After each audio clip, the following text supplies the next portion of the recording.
Les habla Abel desde Pekín, China. Bienvenidos a mi podcast El Cuento de Roma, episodio 42, La Vía Apia.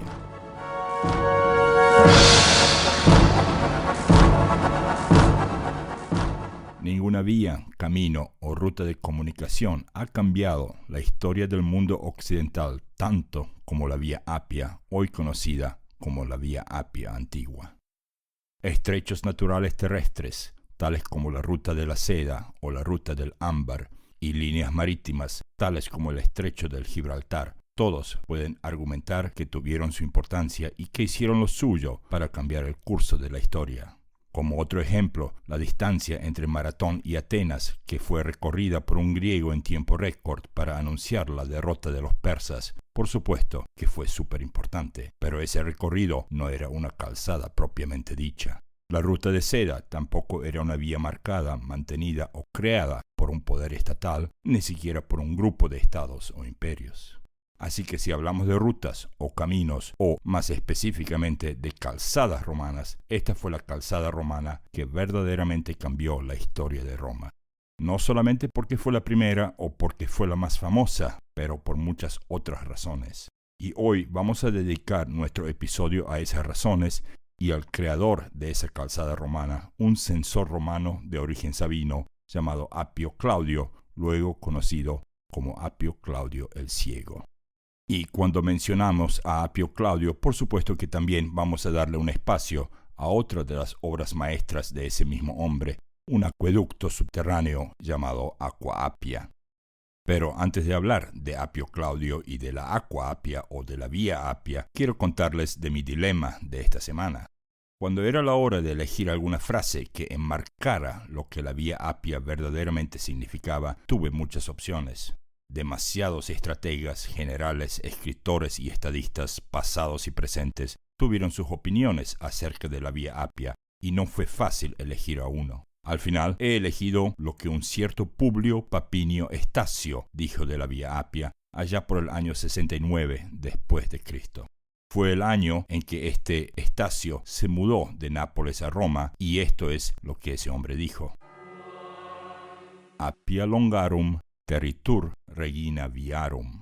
Esto en castellano equivale a: la Vía Appia es conocida comúnmente como la reina de las grandes calzadas romanas. Publio Papinio Estacio fue un medianamente famoso poeta y maestro romano del primer siglo después de Cristo, nacido en Nápoles alrededor del año 45 de nuestra era. Sus antepasados eran de origen patricio y vivían en Roma misma, pero debido a generaciones de mala administración económica y posiblemente también debido a algún delito criminal, su familia pasó de ser de rango ecuestre a la capa más baja de las clases sociales del mundo romano. Al igual que su padre, Publio Papinio Estacio era un maestro que enseñaba latín y gramática de nivel básico a estudiantes de clase media en espacios rentados, generalmente pegados a construcciones públicas tales como anfiteatros o hipódromos. Durante años, su tal llamada escuela estaba al lado de un prostíbulo de Neápolis, y más de una vez clientes se equivocaban de puerta y por supuesto salían a todo apuro de ahí al ver que se metieron en una escuela en vez de un lupanar. Lupanar era como los romanos llamaban a esos lugares, y también solía ser el nombre que se le daba a zonas rojas de una ciudad, lo que en inglés se llama Red Light District. Bueno, nuestras fuentes cuentan que como maestro, Estacio era conocido por condenar a sus alumnos a castigos corporales, pero que más tarde en su vida, él parece haberse convertido al cristianismo durante el reino del emperador Domiciano, a cuya corte fue invitado a escribir poemas al estilo de Virgilio. En fin, personalmente creo que Estacio tuvo que fingir ser pagano durante la última parte de su vida, y se sabe que durante las 2 últimas décadas vivió una vida dividida entre Nápoles y Roma. Y yo creo que es por eso que llegó a apreciar la importancia de la Vía Appia. Bien, ahora podemos ir rápidamente a nuestra palabra de la semana en latín. El episodio pasado tuvimos la palabra calenda, y creo que eso da para un tema interesante, y empezamos por aquí. Las calendas eran el primer día de cada mes, y es de ahí que hoy tenemos nuestra palabra en castellano calendario. Hasta aquí todo súper fácil, pero ahora lo voy a complicar un poquito. y eso es porque los romanos tenían un sistema de calendario muy complicado heredado de la época del calendario lunar primitivo. Ellos no numeraban los días del 1 al 31, sino que en cada mes había 3 días clave. Las calendas, el primero del mes, las nonas, el 5 de cada mes, y los idus, el 13 de cada mes. Bueno, en los meses de marzo, mayo, julio y octubre, los idus eran el 15 de cada mes. Así que si uno quería decir el 1 de octubre, simplemente decía calendas octubris. Es decir, que uno tenía que agregar la palabra calenda en modo ablativo junto con el adjetivo del mes en cuestión. Así es, los meses tenían una forma de ser adjetivos, algo que en castellano no existe. Nosotros en lugar de eso decimos de octubre, es decir, que agregamos una preposición frente al mes en vez de transformar ese mes en una forma de adjetivo. Y ahora vamos a complicarlo un poquito más, ¿de acuerdo? Si alguien quería decir el 2 de octubre, había que hacerlo de esta manera. Las palabras ante diem eran agregadas al comienzo, y eso significaba algo como antes del día o días antes de. Luego de eso, simplemente había que decir una de esas fechas claves, calendas, nonas o idus. Entonces el 2 de octubre era 3 días antes de las nonas de octubre, ¿verdad? Las nonas era el 5 de octubre, entonces el 2 de octubre eran las nonas menos 3 días. El resultado de eso sería algo así. Antes del día tercero de las nonas de octubre. A ver si podemos poner esto con un poco más de claridad. Antes del día tercero de las nonas de octubre era igual que decir las nonas de octubre, pero 3 días antes. Y en latín eso era algo así. Ante diem tertium nonas octubres. A ver si hacemos un pequeño ejercicio mental ahora. ¿Cómo diríamos el 12 de octubre en castellano? El día que hoy conocemos como el Día de las Américas o el Día de la Hispanidad. Pues sería algo así como antes del día tercero de las idus de octubre. Puesto que las idus de octubre es el 15 de octubre, ¿verdad? 15 menos 3 igual a 12. Entonces, en latín, eso sería algo así. Ante diem tertium idus octubres. Veamos otro ejemplo. Navidad, que lógicamente es el 25 de diciembre, y eso se diría algo como esto. Antes del día octavo de las calendas de enero. Eso es porque el 25 de diciembre está a 8 días de las calendas de enero. Entonces, en latín, ante diem octavus calendas januarias. Como pueden ver, toda una ciencia. Así que ahora, antes de que el cerebro se me convierta en una calenda llena de nonas y de idus, huyamos a la palabra de la semana de esta semana. La palabra de la semana de esta semana es algoris. Deletreo esa palabra A-L-G-O-R-I-S. Y como una pista, aquí me estoy refiriendo a un adjetivo de la lengua latina y no a un sustantivo. Bueno, vamos a ver esto durante nuestro episodio que viene y como siempre en esta parte del segmento les quiero invitar a ver el sitio web de este podcast que se encuentra en www.elcuentoderoma.com. Bueno, volviendo a Roma y a nuestro cuento de Roma y a nuestra Vía Appia. Sabemos que el éxito del ejército romano dependía del uso de campos militares estratégicos para prepararse para el combate y reponerse después de este. Hasta la creación de colonias romanas se basaba en ese principio fundamental. Estas bases militares permitían que el ejército romano contase con un número grande de tropas en el campo listas para atacar a un enemigo.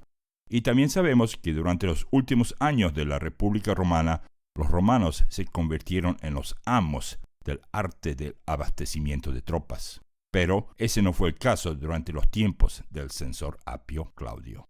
Sin siquiera contar cuántas veces los romanos tuvieron que cruzar los pantanos que se encontraban entre Roma y Capua, podemos darnos cuenta que tarde o temprano alguien tenía que aparecer con el tema de hacer una ruta entre las dos ciudades. No era una cuestión de si es que, era una cuestión de cuándo.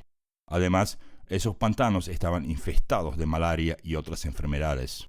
Esos pantanos, llamados pantanos paudinos, eran el dolor de cabeza más grande de todos los generales que tuvieron que participar en las guerras samnitas. Y si bien existía una ruta entre Capua y Roma que no requería el cruce de los pantanos paudinos, esa ruta salía desde Ostia, en la desembocadura del río Tíber, y seguía la costa de Italia hasta la ciudad de Neápolis, para luego doblar hacia la izquierda tierra adentro. Pero esa ruta traía dos grandes desventajas: tiempo y el elemento de sorpresa. La ruta era demasiado lenta y en cuanto al elemento de sorpresa, esa ruta no le daba ninguna ventaja estratégica a Roma. De hecho, esa ruta era visible desde las cimas de otra ruta que existía en esa era y que flanqueaba las colinas de esa región, y los samnitas se hubieran enterado de todos los movimientos de tropas romanas tan pronto como los romanos saldrían de los bosques al sur de Ostia. Y ahí es donde nuestro censor, Apio Claudio, aparece en la película. Apio Claudio nació en una familia súper privilegiada en el año 340 a.C., justo durante el año en el que la guerra latina estalló. También fue el año en el que el territorio de Roma por primera vez llegaba hasta Capua y la ciudad de Neápolis. Apio Claudio fue hijo de un hombre llamado Cayo Claudio Craso, quien fue elegido dictador de Roma 3 años antes de Apio haber nacido. Interesantemente, la dictadura de ese Cayo Claudio solo duró una semana, ya que los augures de la ciudad pronunciaron su elección rechazada por los dioses romanos. Pero sí quiero añadir aquí que ese Cayo Claudio Craso fue a su vez hijo de aquel Apio Claudio Craso, el decimviro, que se terminó quitando la vida en una celda de la única cárcel de Roma después de todo el alboroto que tuvimos en nuestros episodios 17, 18 y 19. Ese hombre era tan odiado por el pueblo y por el ejército romano que en un momento dado, mientras servía como cónsul y mientras estaba en el campo de batalla y a punto de empezar un enfrentamiento en contra de los volscos, las tropas arrojaron sus armas al piso en signo de protesta y salieron corriendo a Roma. Por supuesto que ese regimiento entero luego fue castigado por el decimatio por tal acción, teniendo a 1 de cada 10 soldados ejecutados por los otros 9 compañeros. Ok, vayamos más para atrás en la historia. Apio Claudio Sabino Regilense fue hijo de Apio Claudio Sabino y Regilense, elegido cónsul en el año 495 a.C., junto a Publio Servilio Prisco. ¿Se acuerdan de un tal Agripa Menenio, quien fue a caballo a convencer a los plebeyos a que volvieran a Roma a defender a la ciudad cuando la gran mayoría de los plebeyos se fueron de Roma y se encaminaron al Monte Sacro? ¿Y se acuerdan que cuando ese Agripa Menenio les dijo a los plebeyos que las clases sociales de Roma eran como un cuerpo humano y que los patricios eran como el perezoso estómago, mientras que los plebeyos eran los brazos y las piernas trabajando duro? Bueno, eso había pasado un poquito después de la batalla del lago Regilo, nuestro episodio 16. Y a ver si pueden adivinar quién era el cónsul de Roma durante ese tiempo. Así es, nadie más y nadie menos que este Apio Claudio Sabino y Regilense. Larga rama familiar.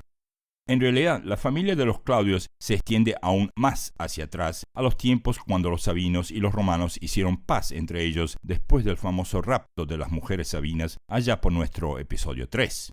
La rama de los Apios, de apellido Claudio, fueron rápidos en asimilarse a la capa social más alta de Roma y casi todas las generaciones de los Claudios siempre llegaron a ser senadores de Roma. Esas cosas suceden hasta hoy en día y uno puede comparar a la familia de los Claudios a otras familias de renombre y poder mundialmente hoy en día. Sin ir más lejos, los Bush, los Kennedy, los Rockefeller en los Estados Unidos y la Casa Real de los Windsor en Inglaterra no se difieren tanto de esto genealógicamente hablando. Bueno, volviendo a nuestro Claudio actual.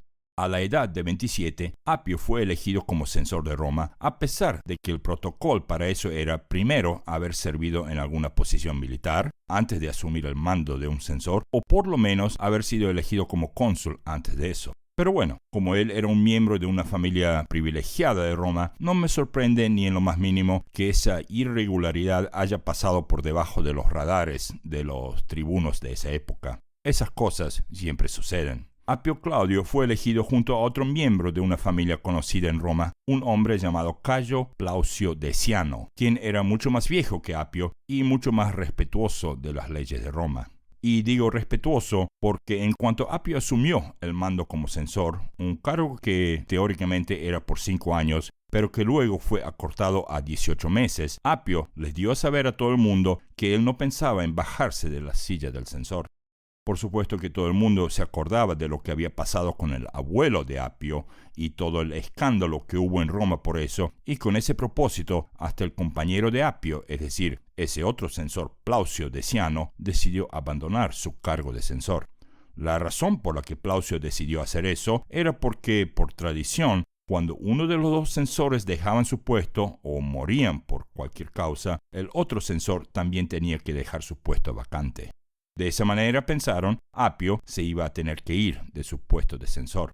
Bueno, se olvidaron que Apio era un miembro de la familia de los Claudios. Y sabemos que algunos gobernantes, cuando suben al poder, ya no se quieren bajar ni para ir al baño.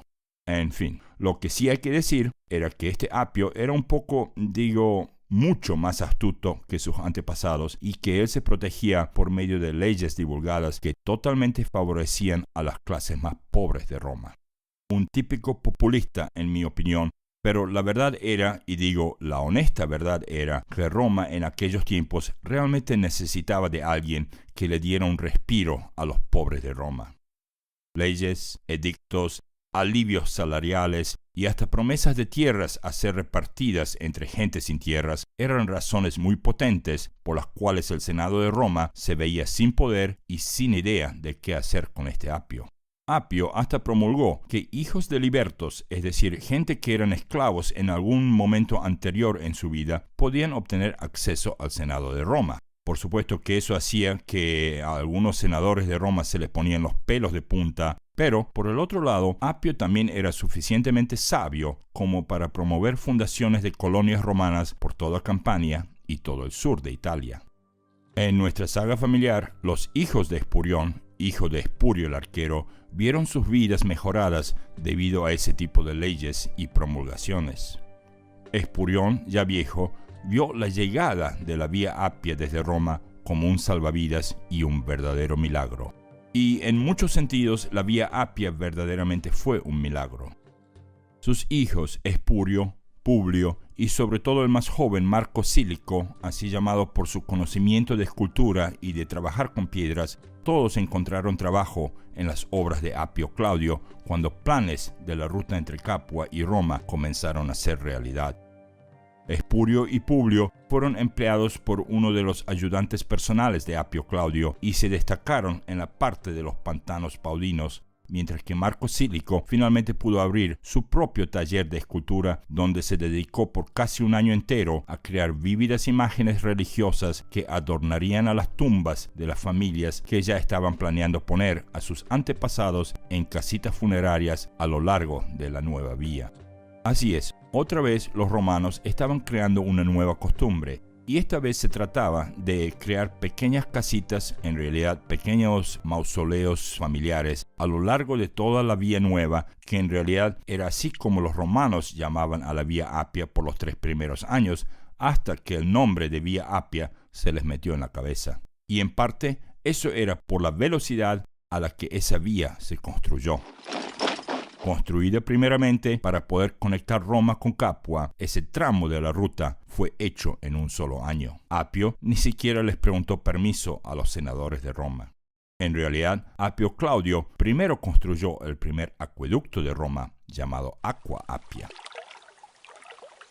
Ese acueducto cubría 16 kilómetros y medio desde las colinas al este de Roma hasta el Foro Boario, el mercado de reses, y entraba a Roma por la Puerta Trigemina. Casi la totalidad de esos 16 kilómetros y medio eran subterráneos, y eso era algo que Apio quería, ya que los samnitas andaban buscando la fuente de ese acueducto para poder cortarlo, o mejor aún, para poder envenenarlo.